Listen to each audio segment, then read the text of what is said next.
அனைவருக்கும் வணக்கம். Welcome back to our channel. இன்னைக்கு பதிவில் என்ன பார்க்க போகிறோம் அப்படின்னு பார்த்தீங்கன்னா, புரட்டாசி மாதம் 2024ஆம் ஆண்டு எப்பொழுது துவங்குகிறது, எந்த நேரம் எந்த நாள் வழிபடுவதற்குரிய சரியான நேரங்கள், புரட்டாசியில் தவறவிடக்கூடாத முக்கியமாக வழிபடக்கூடிய பூஜை நாட்கள் என்னென்ன அப்படிங்கிறத டீட்டெயில்டாக இந்த வீடியோவில் பார்க்கலாம். கண்டிப்பாக இந்த பதிவு பெருமாள் வழிபாடு பண்ணுறவங்களுக்கு பயனுள்ளதாக இருக்கும். வீடியோவை ஸ்கிப் பண்ணாமல் பாருங்கள்.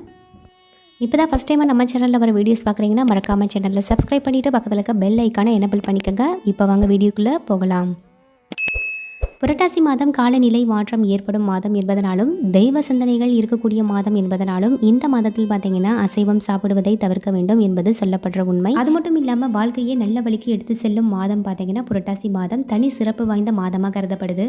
முதலில் புரட்டாசி மாதத்தோட சிறப்புகள் என்ன அப்படின்னு தெரிஞ்சுக்கலாம். தமிழ் மாதங்களில் சிறப்பு வாய்ந்த புண்ணியம் தரும் மாதங்களில் ஒன்று பார்த்தீங்கன்னா புரட்டாசி மாதம்.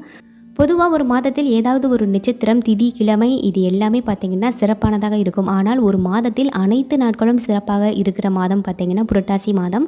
புண்ணிய பலன்களை தரக்கூடிய மாதமாக இருக்குது இந்த புரட்டாசி மாதம். இது தெய்வ வழிபாட்டிற்கு சிறந்த மாதமாகவும் கருதப்படுது. தெய்வ அருள் மட்டும் இல்லாமல் முன்னோர்களுடைய அருளை நமக்கு பரிபூர்ணமாக பெற்றுத்தர மாதம் பார்த்திங்கன்னா புரட்டாசி மாதம்.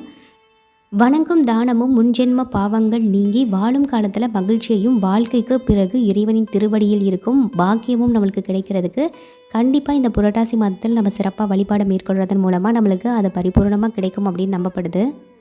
அடுத்ததாக புரட்டாசி மாதத்தோட விரத பலன்கள் என்ன அப்படின்னு பார்க்கலாம். சூரிய பகவான் கன்னி ராசியில் பயணிக்கும் மாதமாக புரட்டாசி மாதம் இருக்குது. அது மட்டும் இல்லாமல் முதல் மாதம் துவங்கி கடைசி நாள் வரை எந்த நாளில் நாம் என்ன செய்தாலும் அதற்கு ஒரே மாதிரியான பலன் தான் கிடைக்கும். புரட்டாசி பெருமாளுக்குரிய மாதமாகும். இந்த வருடம் முழுவதும் பெருமாளை நினைத்து விரதமிருந்து வழிபட முடியாதவர்கள் கூட புரட்டாசியில் வரும் சனிக்கிழமைகளில் விரதம் இருந்து பெருமாளை நினைத்து மனதார வழிபாடு செய்தால் ஏகாதசி விரதம் இருந்து வழிபட்ட புண்ணியமும் புரட்டாசி மாதம் முழுவதும் விரதம் இருந்த பலன் கிடைத்துவிடும். மாதங்களில் நான் மார்கழி என பகவான் கிருஷ்ணன் கீதையில் குறிப்பிட்ட மார்கழிக்கு இணையான தெய்வீக தன்மை கொண்ட மாதம் புரட்டாசி மாதம். அதனால் பார்த்திங்கன்னா இந்த புரட்டாசி மாதத்தில் விரதம் இருந்து வழிபடுறது பார்த்திங்கன்னா இவ்வளவு பல நன்மைகள் நமக்கு கிடைக்கும் அப்படிங்கிறது நம்பப்படுற உண்மை. அதிலும் இந்த புரட்டாசி மாதத்தில் ரொம்ப முக்கியமானது பார்த்திங்கன்னா மகாலய பட்சம்.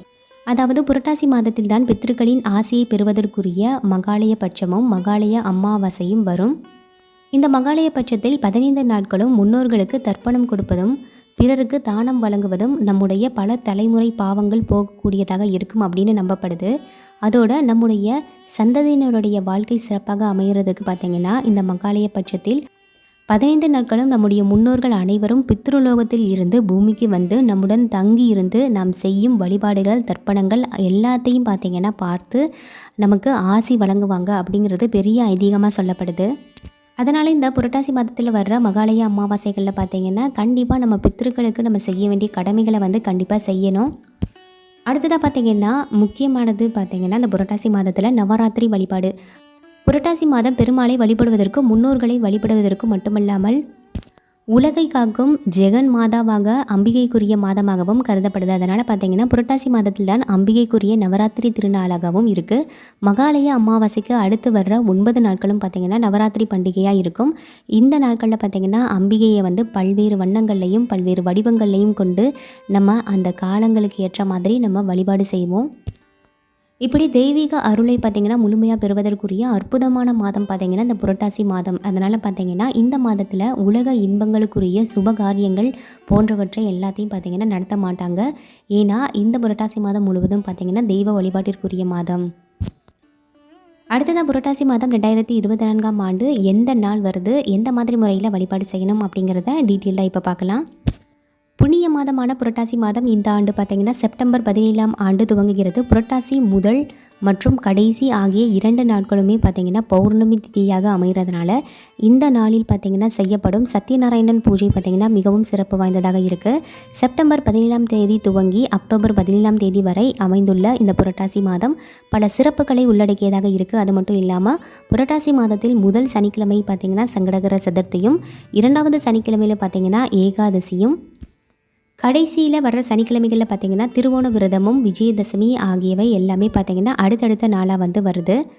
அடுத்து ஏகாதசி தினமும் வருது. இதுக்கப்புறம் பார்த்திங்கன்னா அக்டோபர் 2ஆம் தேதி பார்த்திங்கன்னா புதன்கிழமை மகாலய அமாவாசையும் 2 பௌர்ணமிகளும் பார்த்திங்கன்னா புரட்டாசி மாதத்தில் வருது. இன்னும் பெரிய சிறப்பாக கருதப்படுது. அப்படி இந்த புரட்டாசி மாதத்தில் எந்த மாதிரி முறையில் வழிபாடு செய்யணும் அப்படிங்கிறதையும் பார்க்கலாம். இந்த புரட்டாசி மாதத்தில் திருப்பதி உள்ளிட்ட பெருமாள் கோவில்களில் பார்த்திங்கன்னா பிரம்ம உற்சவம் நடத்தப்படுவது வழக்கம். தெய்வங்கள் பெருமாளை வழிபட பூமிக்கு வரும் புரட்டாசி மாதம் சனிக்கிழமையில்தான் அப்படிங்கிறது பெரிய ஐதீகமாக கருதப்படுது. அந்த நாட்களில் பார்த்திங்கன்னா சனிக்கிழமையில் பெருமாளுக்கு மாவிளக்கு ஏற்றி வழிபடுவது மிகவும் சிறப்பானது. புரட்டாசியில் மாத சனிக்கிழமையில்தான் சனி பகவான் அவதரித்தார் என்று சொல்லப்படுது. அதனால் சனியால் ஏற்பட்ட பாதிப்புகளில் இருப்பவர்கள் புரட்டாசியில் விரதம் இருந்தால் அதிலிருந்து விடுபடலாம். புரட்டாசி சனிக்கிழமையில் பெருமாளை வழிபட்டால் அனைத்து விதமான கஷ்டங்கள் துன்பங்களில் இருந்து விடுபடலாம் என்பது பெரிய நம்பிக்கையாக கருதப்படுது. அதனால் இந்த புரட்டாசி மாதத்தை தவறவிடாமல் அனைத்து விதமான பூஜைகளையும் சிறப்பாக மேற்கொண்டு மகாவிஷ்ணுவினுடைய அருளை பரிபூர்ணமாக பெறுங்கள். இப்போ புரட்டாசி மாதம் எந்த நாள் எந்த தேதியில் நம்மளுக்கு துவங்குது, அது மட்டும் இல்லாமல் புரட்டாசியில் வழிபடுறதுனால நமக்கு ஏற்படும் நன்மைகள் எல்லாத்தையும் டீட்டெயிலாக உங்கள் கூட ஷேர் பண்ணிட்டேன். கண்டிப்பாக இந்த பதிவு எல்லாருக்கும் பயனுள்ளதாக இருந்திருக்கும் அப்படின்னு நான் நம்புகிறேன். இந்த பதிவு உங்களுக்கு பயனுள்ளதாக இருந்ததுன்னா மறக்காமல் வீடியோக்கு ஒரு லைக் பண்ணிக்கோங்க. தொடர்ந்து நம்ம சேனலில் வரும் வீடியோஸ் பார்க்குறதுக்கு மறக்காமல் மை ஸ்வீட் மாம் vlog சேனலை சப்ஸ்கிரைப் பண்ணிக்கோங்க. தேங்க்ஸ் ஃபார் வாட்சிங். நன்றி, வணக்கம்.